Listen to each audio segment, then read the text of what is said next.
ओम ज्ञानतिमिरान्धस्य ज्ञानाञ्जनशलाकया चक्षुरुन्मीलितं येन तस्मै श्रीगुरुवे नमः। श्रीचैतन्यमनोभीष्टं स्थापितं येन भूतले स्वयं रूपं कदा मह्यं ददाति स्वपदान्तिकम्। वन्देऽहं श्रीगुरों श्रीयुतपदकमलं श्रीगुरून् वैष्णवांश्च श्रीरूपं साग्रजातं सहगण रघुनाथान्वितं तं सजीवम् साद्वैतं सावधूतं परिजनसहितं श्रीकृष्ण चैतन्य देव श्री राधा कृष्ण पादान् सहगण ललिता श्री विशाखान्वितांश्च हे कृष्ण करुणा सिंधु दीनबंधु जगतपते गोपेश गोपिका कांत राधा कांत नमस्तुते ताप्त कांचन गौरांगी श्री राधे वृंदावनेश्वरी वृषभानुसुते देवी प्रणमामि हरिप्रिये वाञ्छाकल्पतरुभ्यश्च कृपा सिन्धुभ्य एव च पतितानां पावनेभ्यो वैष्णवेभ्यो नमो नमः। जय श्री कृष्ण चैतन्य प्रभु नित्यानंद श्री अद्वैत गदाधर शिवासादि गौर भक्त वृंद। हरे कृष्णा कृष्ण कृष्ण हरे हरे हरे राम राम राम हरे हरे। नमो विष्णुपादाय कृष्णपृष्ठाय भूतले श्रीमते भक्तिवेदांता स्वामिनिति नामिने नमस्ते सरस्वती देवे गौरवाणी प्रचारिणे निर्विशेष शून्यवादी पाश्चात्य देशतारिणे। श्रील प्रभुपाद की जय। श्रीमद् भगवत गीता यथारूप अध्याय 6 श्लोक संख्या 33।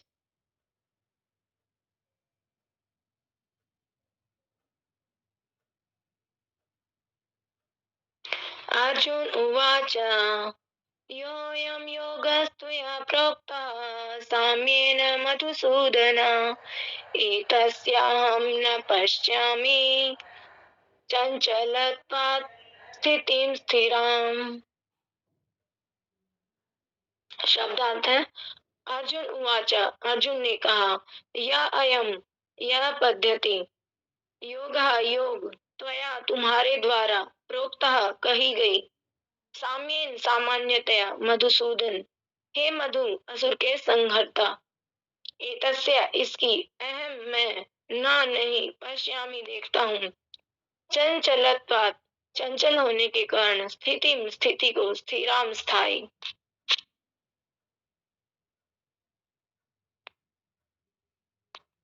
तो हिंदी अनुवाद है, अर्जुन ने कहा, हे मधुसूदन, आपने जिस योग पद्धति का संक्षेप में वर्णन किया है वह मेरे लिए अव्यवहारिक तथा असहनीय है, क्योंकि मन चंचल तथा अस्थिर है। तो यहाँ पे अर्जुन जो है, इस श्लोक में अर्जुन भगवान से कह रहे हैं कि हे मधुसूदन, मधुसूदन यहाँ पे बताया कि मधु असुर के संहर्ता, मधु असुर को मारने वाले भगवान को संबोधन कर रहे हैं अर्जुन मधुसूदन कह के। हे मधुसूदन, आपने जिस योग पद्धति का संक्षेप में वर्णन किया है, अभी हमने जैसे पिछले जो श्लोक में पढ़ा है कि कैसे इस योग पद्धति के बारे में कि कैसे जो है योग करना चाहिए, तो इसका संक्षेप में हमने भगवान ने वर्णन किया है। तो अर्जुन बोला कि वह मेरे लिए अव्यवहारिक तथा असहनीय है। अव्यवहारिक यानी कि मैं उसे व्यवहार में नहीं ला सकता और असहनीय कि मैं उसे सहन नहीं कर सकता। क्योंकि तो यहाँ पे अर्जुन बता रहे क्योंकि मन के बारे में, मतलब कि मन जो है चंचल तथा अस्थिर है। तो एक बार हम तात्पर्य पढ़ लेते हैं, तात्पर्य जगत श्रील प्रभुपाद के द्वारा। भगवान कृष्ण ने अर्जुन के लिए शुचो देशों से लेकर योगी परमो मतः तक जिस योग पद्धति का वर्णन किया है उसे अर्जुन अपनी असमर्थता के कारण अस्वीकार कर रहा है। तो भगवान कृष्ण ने अर्जुन के लिए शुचो देशों से लेकर ना भगवान ने अर्जुन के यहाँ पे बताया कि अर्जुन के लिए, लेकिन ये खाली अर्जुन नहीं, ये हम सब के लिए ना। भगवान यहाँ पे हमें ही समझाना चाह रहे हैं कि जैसे श्लोक था, शुचो देशो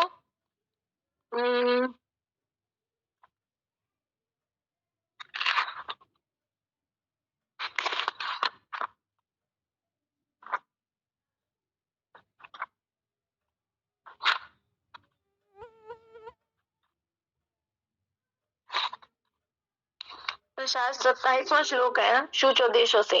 वहां से भगवान ने योग के बारे में अर्जुन को बताना स्टार्ट किया। और जो अभी ये श्लोक है पीछे वाला, परम योगी परमतो परमोगतः मतः, तो यहाँ तक भगवान ने जो है अर्जुन को योग के बारे में बताया। उसे अर्जुन अपनी असमर्थता के कारण, यानी अर्जुन यहाँ पे असमर्थ है, उसके कारण अस्वीकार कर रहा है। लेकिन अगर हम यहाँ पे अगर देखें तो क्या अर्जुन असमर्थ है? नहीं, हमने जैसे हम जानते हैं इस बारे में कि अर्जुन असमर्थ नहीं है ना। अर्जुन का अगर हम देखें तो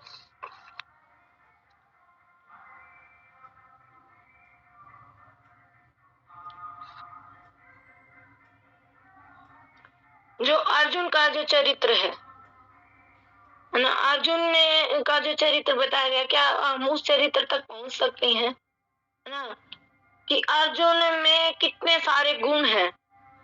अर्जुन ने जैसे अपनी नींद पर कंट्रोल किया है, अर्जुन ने अपनी इंद्रियों पर कंट्रोल किया है। अपनी इंद्रियों पर अर्जुन ने कैसे कंट्रोल किया कि जैसे एक बार अर्जुन स्वर्ग में गए थे, तो वहां पर स्वर्ग के राजा इंद्र ने उर्वशी को उनके कक्ष में भेजा।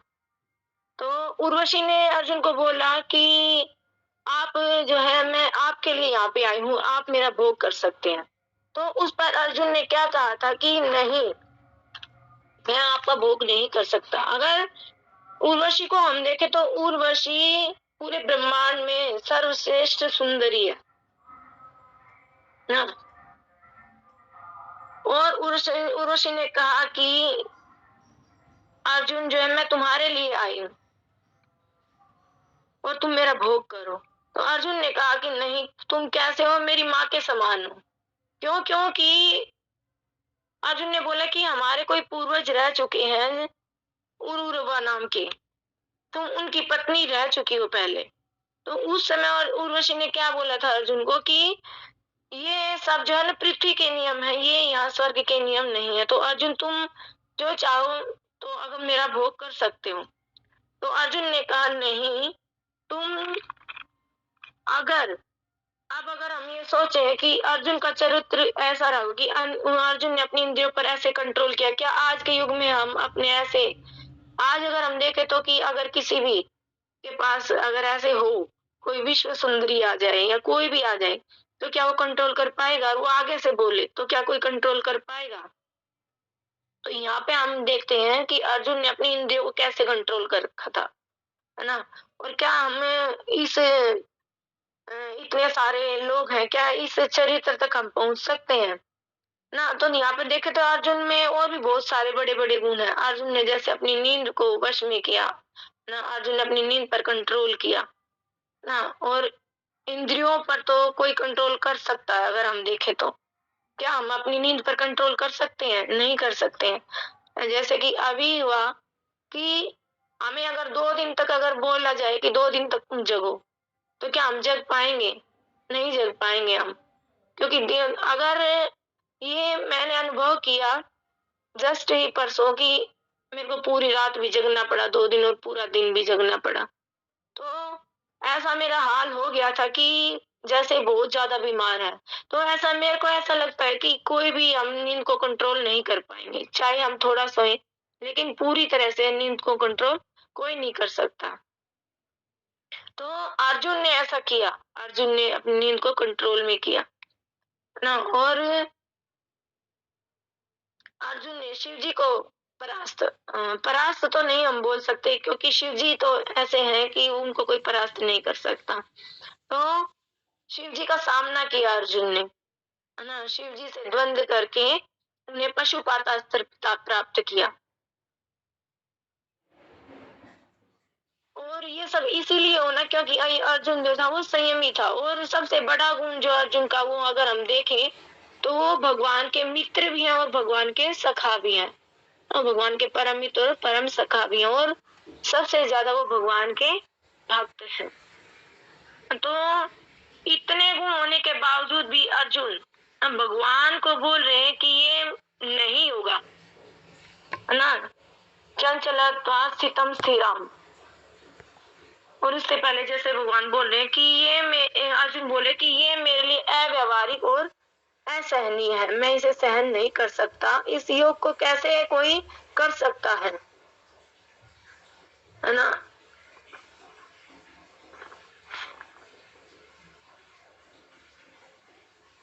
अगर हम देखें तो अर्जुन के जैसे हमारे अंदर तो कोई गुण ऐसे है नहीं। अर्जुन ने जिस चीज को यहाँ पे बताया गया, जिस चीज को 5000 साल पहले रिजेक्ट किया था ना, ये जो बोल रहे हैं अर्जुन, जो ये भगवत गीता सुनाई गई है 5000 साल पहले बोलेगी, तो उस समय अर्जुन बोल रहे हैं कि मैं ऐसा नहीं कर सकता, मैं अपने मन को कंट्रोल में नहीं कर सकता, मैं अपने मन को वश में नहीं कर सकता, क्योंकि आगे ही हम पढ़ेंगे अगले श्लोक में जैसे बताया कि चंचला ही मन कृष्ण प्रमादि बलवत दृढ़, न कि मन इतना चंचल है, इतना उच्छृंख है, इतना हठीला है, कि इतना बलवान है कि उसे वश में करना वायु को वश में करने से भी अधिक कठिन लगता है। ये अगले श्लोक में जो अर्जुन बोलेंगे। लेकिन यहाँ पे हम देखते हैं कि क्या अर्जुन ऐसा नहीं कर सकते थे?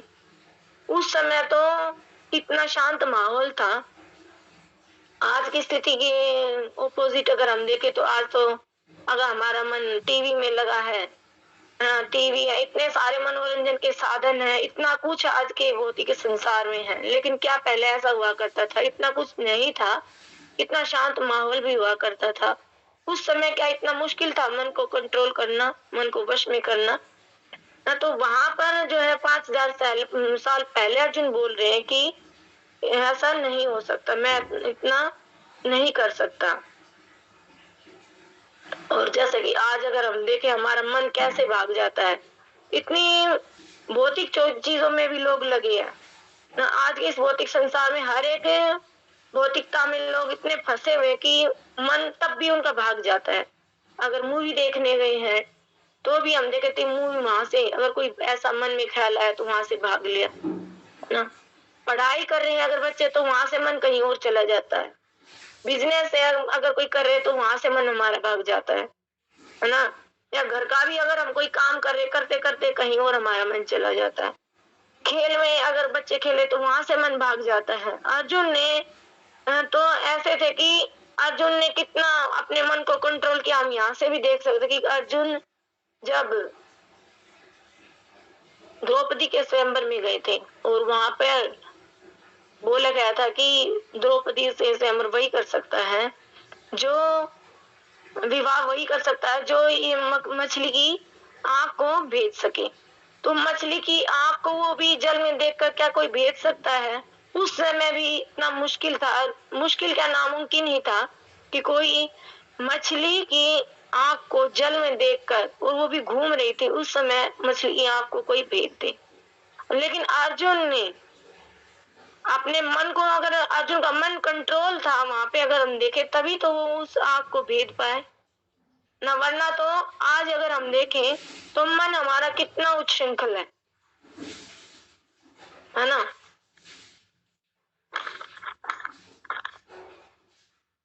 हमारा मन इतना चंचल है कि हर समय हर जगह लगा रहता है ना। जैसे कि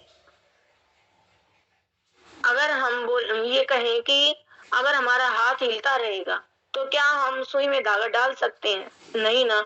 और उसी तरह अगर किसी का हमें फोटो क्लिक करना है, और अगर वो जिस पोजीशन में हमें उसका फोटो क्लिक करना, अगर वो सीधे से नहीं खड़ा हो रहा तो क्या हम उसकी पोजीशन का फोटो क्लिक कर पाएंगे? वो भी नहीं कर पाएंगे। और ऐसे ही हम देखते हैं कि अगर हमें अपना चेहरा नदी के बहते पानी में देखने की अगर हम कोशिश करें, अगर नदी का पानी बह रहा है तो अगर हम अपने चेहरे को उसमें देखने की कोशिश करें तो हम अपने चेहरे का प्रतिबिंब जो है नहीं देख पाएंगे। हम केवल उस बहते पानी को ही देख सकते हैं। इसी प्रकार हमारा मन भी किसके समान है? बहते पानी के समान है है ना, हमारा मन भावनाओं में हमेशा निरंतर बहता रहता है और चलता रहता है। इसमें भी भावनाओं की लहरें कभी गिरती रहती हैं और कभी उठती रहती हैं। तो यही कारण है कि हम खुद को खुद से नहीं देख सकते। तो खुद को खुद से देखने के लिए शांत मन की आवश्यकता होती है और स्वच्छ मन की आवश्यकता होती है, और वो होता नहीं है। हम इन लहरों के प्रभाव को नहीं रोक पाते। जब ये भावनाओं की लहरें खुद जो है बंद हो जाएंगी ना, हमारी भावनाएं खुद ही बंद हो जाएंगी, तब ये है कि हम अपने प्रतिबिंब को देख पाएंगे उस जल में। जैसे नदी का जल अगर शांत होगा तो हम अपने प्रतिबिंब को उसमें देख पाएंगे। इसी तरह हमारे मन है, हमारा मन की भावनाएं हैं, जब तक वो शांत नहीं होती है तब तक हम इस योग में कैसे लग पाएंगे। उसमें लग पाना बहुत ही असंभव है ना। और अगर नहीं कर पाएंगे तो हम अपने प्रतिबिंब को नहीं देख पाएंगे, तो हम अपनी आत्मा के का जो साक्षात्कार भी नहीं कर पाएंगे, और हम क्या है, हम कौन है, हम ये नहीं समझ पाएंगे। तो यहाँ पर जो है अर्जुन का यही बताया गया है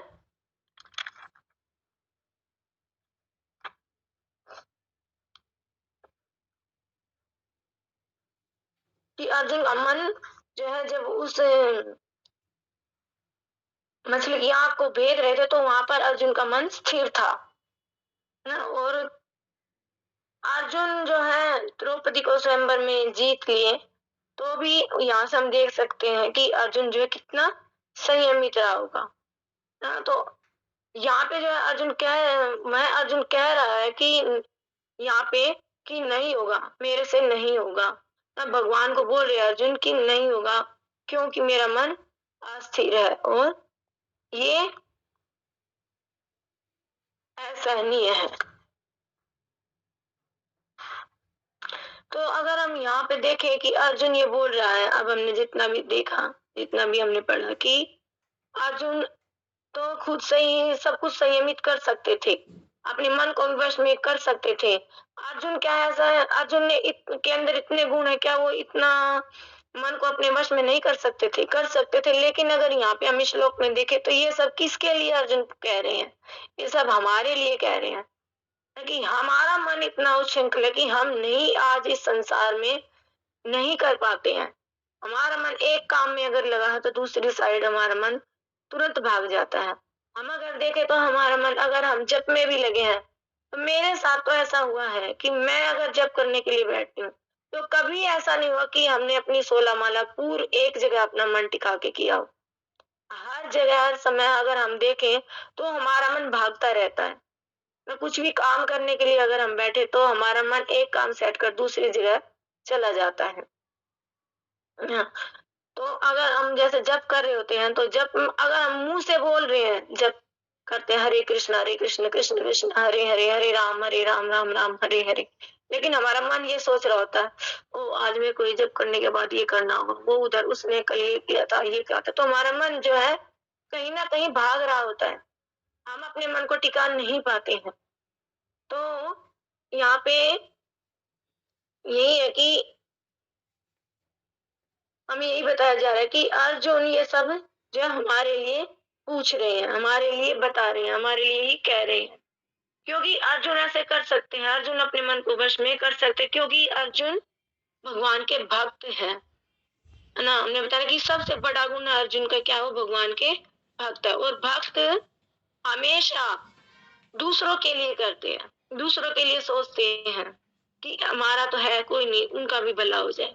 तो अर्जुन यहाँ कहीं ना कहीं हमारे लिए ये बोल रहे हैं कि नहीं कर सकते ना। तो आगे कि इस कलयुग में सामान्य व्यक्ति के लिए यह संभव नहीं है कि वह अपना घर छोड़कर किसी पर्वत या जंगल में के एकांत स्थान में जाकर योग अभ्यास करे। यहाँ पे बता कि ये जो युग है कलयुग, इसमें सामान्य व्यक्ति के लिए ना, ऐसे हैं बहुत जो कर सकते हैं, लेकिन हमारे जैसे सामान्य व्यक्ति के लिए अपनी असमर्थता के कारण, अस्वीकार के कारण कि वह अपना घर छोड़कर किसी पर्वत या जंगल में एकांत स्थान में जाकर योगाभ्यास करें। नहीं जा सकते ना, हमारा इतना अपने घर के प्रति आसक्ति है, अपने बच्चों के प्रति आसक्ति है, या और भी इतना ही संसार में है कि हम इतना आसक्त है कि हम यहाँ किसी जंगल में जाएं, ये हमारे लिए संभव नहीं, या किसी अलग से स्थान पे जाकर हम योगाभ्यास करें, ये भी नामुमकिन है, असंभव है। तो आधुनिक युग की विशेषता है अल्पकालिक जीवन के लिए घोर संघर्ष। इस आधुनिक युग में जहाँ पर ये मशीनगिरी कितनी आ गई है, इसमें क्या विशेषता है कि अल्पकालिक जीवन के लिए घोर संघर्ष, कि हमारा जीवन कितना है, बहुत छोटा है ना। जैसे हमने पढ़ा है कि हमारा सतयुग में हमारा जीवन काल कितना था, कि हमारी आयु कितनी थी, 1 लाख साल की, और उसके बाद हमारी त्रेता में आयु हुई कितनी, 10,000 साल, और द्वापर में हमारी आयु हुई 1,000 साल, और अभी हमारी आयु अगर हम देखें कलयुग में तो हमारी 100 साल रह गई है आयु, और 100 से भी अगर हम आज की स्थिति अगर हम देखें तो कोई, जैसे प्रभु जी भी बताते हैं, हालांकि हमने सुना भी आचार्यों से कि ओनली बस 70 साल कोई है या 80 है, उससे ऊपर जाना बड़ा मुश्किल हो गया है। तो हमारा ये छोटा सा जो जीवन है, इसके लिए हम घोर संघर्ष करें।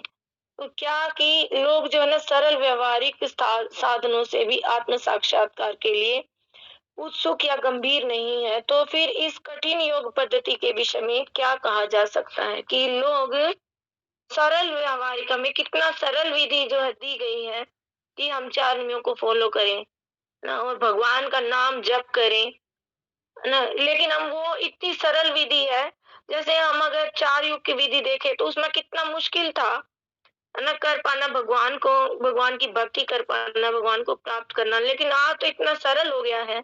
हम इतना सुन रहे हैं कि एक भगवान का नाम अगर हम ध्यान से जप करते हैं तो उससे भी हम जो है भगवान की भक्ति करके, भगवान की चरणों की सेवा करके हम भगवान को प्राप्त कर सकते हैं, लेकिन हम उतना भी करना नहीं चाहते हैं, क्योंकि हमारा मन इस भौतिक संसार में स्थिर हो गया है, तो हम अपना मन भगवान में स्थिर कर पाना हमारे लिए मुश्किल हो गया है। लोग जब इतना मुश्किल था तब जो है लोग भगवान को प्राप्त कर रहे थे, लेकिन आज इतना आसान है, इतना सरल है कलयुग में, तो उसके बाद भी जो है लोग इतनी भौतिक अपनी इस जीवन शैली से, अपनी आसन विधि, स्थान के चयन तथा भौतिक व्यस्तताओं से व्यक्ति का नियमन करते। इतना जब आसान था तब नहीं हम कर सकते, तो आज की योग पद्धति के विशेष विषय में हम क्या कह सकते हैं?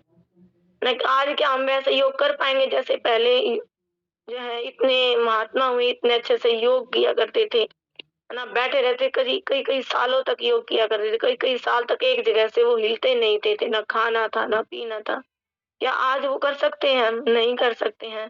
तो यहाँ पे यही बता रहे हैं प्रभुपाद जी कि आज के जीवन में हम क्या कह सकते हैं इस योग पद्धति के बारे में, जो जीवन हमारी शैली है, आसन की विधि है ना, स्थान का चयन है, हम स्थान का चयन करें, आसन लगाएं, या भौतिक व्यवस्थाओं से विरक्ति का नियमन करती है।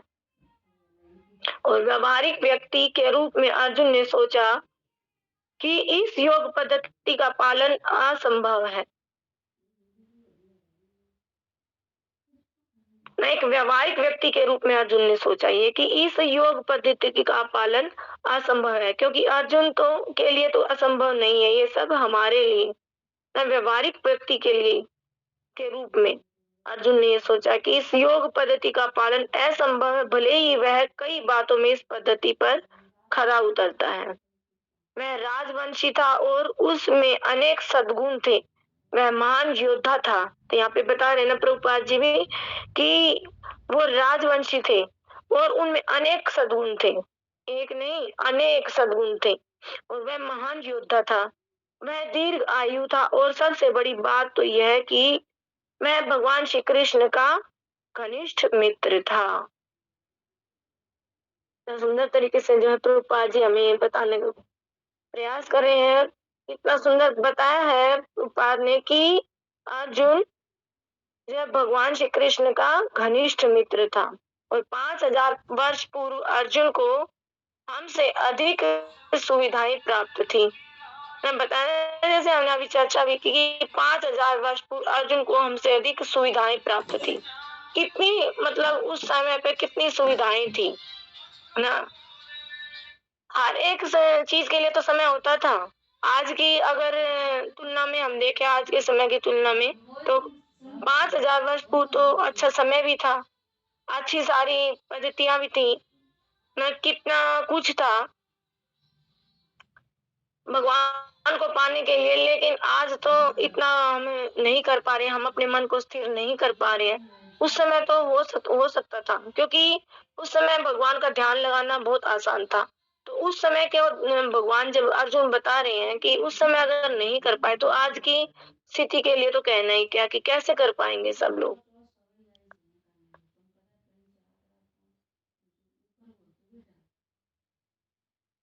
और यहाँ पे बता रहे प्रभुपाद जी जब 5000 वर्ष पूर्व इतनी सुविधाएं जब अर्जुन को प्राप्त थी, उस समय योग पद्धति को स्वीकार करने से अर्जुन ने मना कर दिया। तो वास्तव में इतिहास में ऐसा कोई प्रलेख प्राप्त नहीं है जिससे यह ज्ञात हो सके कि उसने कभी योगाभ्यास किया हो।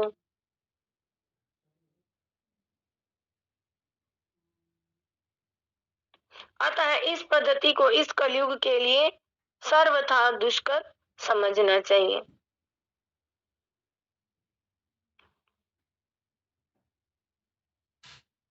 तो यहाँ पे प्रभुपाद जी बता रहे हैं कि इतिहास में ऐसा कोई भी प्रलेख नहीं है प्राप्त जिससे ये पता लगा सके, कि ये ज्ञात हो सके कि कभी योगाभ्यास उसने कभी भी योगाभ्यास किया हो, कि हमने कभी भी योगाभ्यास किया हो। तो अतः इस पद्धति को, इस योगाभ्यास की पद्धति को कलयुग के लिए सर्वथा दुष्कर समझना चाहिए।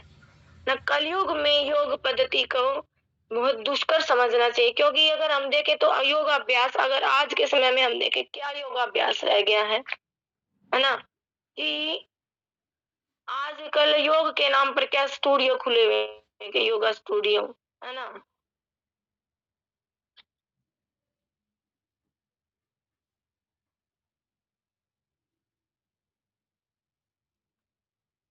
और अगर हम देखें तो आज योग के विषय में हमें बताया क्या जा रहा है, योग किया कि बस एक हमारा जो शारीरिक संतुलन है वो बना रहे, उससे हमें योग करना सिखाया जा रहा है। जैसे रामदेव है, वो योगा योगा सिखाते हैं, योगा बताते हैं कैसे योग करना चाहिए। तो वो एक तरह से अगर हम देखें तो योग वो कैसा योग है, केवल हमारा शारीरिक संतुलन वो बना रहे, उसलिए बता रहे। क्या हम पहले जो योग हुआ करते थे ना, उसमें क्या होता था कि जैसे हमने पढ़ा पीछे कि अष्टांग योग में, उसमें हमें यम नियम आसन सब हमें लगा के बैठना पड़ता था, और हमें अपने ध्यान को कहाँ पे, नाक और अपनी भौं के बीच में अपनी ना अपने ध्यान को केंद्रित करना होता था। और वो ध्यान केंद्रित इसलिए किया जाता था कि हम भगवान का ध्यान, भगवान का स्मरण कर पाए। लेकिन आज अगर हम योग देखें तो क्या योग रह गया, कि उसमें हम अपना केवल शरीर का संतुलन देखते हैं, अपने शारीरिक स्वस्थता देखते हैं। उसमें हम क्या भगवान का ध्यान लगा पाते हैं, नहीं लगा पाते हैं। और पहले जो योग हुआ करता था उसमें एक कि भगवान का ध्यान हमें करना होता था, हम भगवान को स्मरण कर पाते थे। लेकिन आज जो योग पद्धति है उसमें हम भगवान का स्मरण नहीं कर पाते हैं। तो इसीलिए प्रभुपाद यहाँ पे बता रहे कि इस पद्धति को इस कलयुग के लिए सर्वथा दुष्कर समझना चाहिए। हाँ, कतिपय विरले व्यक्तियों के लिए पद्धति सुगम हो सकती है। कतिपय व्यक्तियों के लिए मतलब विरले व्यक्तियों के लिए, यानी कि कोई व्यक्ति ऐसा होगा हजारों में लाखों में कि वो उसके लिए जो पद्धति सुगम हो सकती है। जैसे हमारे कितने आचार्य, उन्होंने कितने अच्छे से जो भगवान को प्राप्त किया है, भगवान के धाम को प्राप्त किया है, हमें कितना सुंदर तरीके से भगवान के बारे में हमें ये इतना अच्छा प्लेटफॉर्म दिया है। तो ऐसे बहुत है, ऐसे कुछ बिरले ही हैं जो उनके लिए सुगम हो सकती है, किंतु सामान्य जनों के लिए असंभव प्रस्ताव है ना। कि जैसे कि भगवत गीता में ही बताते हैं भगवान की विरले ही कोई मनुष्य जो मुझे प्राप्त करता है ना। तो उसी तरह की विरले ही कोई एक मनुष्य ऐसा होगा जो इस पद्धति में जो है उसको ये सुगम हो सकती है, आसान हो सकती है। लेकिन ये असामान्य व्यक्ति, हमारे जैसे, मेरे जैसे व्यक्ति के लिए संभव नहीं है। तो जो लोग विभिन्न तथाकथित स्कूलों तथा समितियों के द्वारा इस योग पद्धति का अनुकरण कर रहे हैं, भले ही संतोषजनक प्रतीत हो, किंतु वे सचमुच ही अपना समय गंवा रहे हैं। मैंने बताया ना कि स्कूलों में स्थित समितियों में कितने आजकल कितने योग के लिए कितने प्लेटफॉर्म है ना जो हमें दिए जा रहे हैं, कितने जो योगा स्टूडियो ना, योगा यहाँ पे सिखाया जा रहा है, योगा यहाँ पे कराया जा रहा है। स्कूल में भी जैसे सुबह सुबह में योग कराया जाता है, लेकिन उस योग से केवल ही वो इसीलिए कि अपने शरीर को फिट रख सके, ना कि जो उसका योग करने का जो परम लक्ष्य है वो उसे नहीं बताया जा रहा। तो यहाँ पे बता रहे हैं प्रभुपाद की वो सचमुच में ऐसा जो करके अपना समय गंवा रहे हैं वे अपने, क्योंकि अगर हम देखें तो जैसे प्रभुपाद ने हमें नियम दिए हैं ना, उसमें भी हम अपने शरीर को स्वस्थ रख सकते हैं। जैसे कि बताया कि मांसाहार ना करना, मांस खा के क्या हम अपने शरीर को इतना स्वस्थ रख पाएंगे, है ना। कितना जितना जुआ शराब पी के क्या हमारा शरीर स्वस्थ रह सकेगा।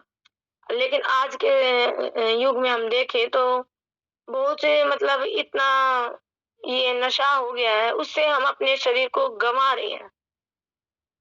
तो यहाँ पे अगर जो प्रभुपाद ने हमें दिया है इतना सुंदर, तो इसको भी अगर हम अपनाएं तो हम अपने शरीर को स्वस्थ रख सकते हैं। तो फिर इसे इतना ज्यादा योग करने की जरूरत ही क्या है। अगर हम योग का जो है असली महत्वता जाने कि योग का महत्व क्या है, अगर उसको हम जान लें तो वो योग जो है हमारे लिए श्रेयस्कर होगा। तो वे अपने अभिष्ट लक्ष्य के प्रति सर्वथा अज्ञानी है। प्रभुपाद बता रहे कि जो ऐसा कर रहे हैं वे अपने अभिष्ट लक्ष्य के प्रति सर्वथा अज्ञानी हैं। वे नहीं जानते कि योग का महत्व क्या है ना। तो योग का अगर हम देखें कि काम क्या है कि परम योगी बनना तो है समर्पण भाव से सबको देखना। अब जी जो योगी होगा तो उसका क्या भाव होगा कि सबको समान भाव से देखना और हृदय में परमात्मा को देखना। लेकिन और योग का क्या हो गया है आजकल की कुछ बस एक हम देखें तो बस एक ये रह गया कि शारीरिक एक्सरसाइज ही योग रह गई है। लेकिन योग का जो है क्या है कि योग हमें क्या करना चाहिए कि हमें सबको समभाव से देखना चाहिए और अपने हृदय में परमात्मा को देखना चाहिए अगर हम योग कर रहे हैं तो ना। तो हमें इसमें जैसे श्लोक में अभी जो मेरे को समझ में आया कि यही है कि अर्जुन यहाँ पे बता रहे हैं, अर्जुन जैसे कह रहे हैं भगवान को कि इतना मन के बारे में ही जो बताया कि मन को जो है वश में करना बड़ा मुश्किल है, तो हम योग कैसे कर पाएंगे। तो आगे के जो है ये श्लोक इसमें भगवान इसका अच्छे से आंसर भी देंगे तो हम इसको समझ पाएंगे। तो हमें बस यही जो है सीखना है कि हमें जो है भक्ति करना है और इसी अध्याय में बताएंगे भगवान की हमें भगवान की भक्ति कैसे करनी है और भगवान जो अपने भगवान की भक्ति की महत्ता बताएंगे। तो हमें योग करने का उद्देश्य क्या इसमें बताएगा कि योग करने का उद्देश्य क्या है, भगवान की भक्ति करना। और कृष्ण भक्ति का उद्देश्य क्या है, इस संसार में सुख और आनंद की प्राप्ति, है ना। तो असली योग क्या है, भगवान कृष्ण की भक्ति करना और इस संसार में हमें अगर हम भगवान की भक्ति करते हैं तो हर तरह का सुख और आनंद हम प्राप्त कर पाएंगे, अन्यथा नहीं। तो हरे कृष्ण माता जी। माता जी मैं इतना ही बोल पाई, अगर कुछ गलत बोला तो क्षमा करना माता जी। हरे कृष्ण माता जी। इतने अच्छे से आप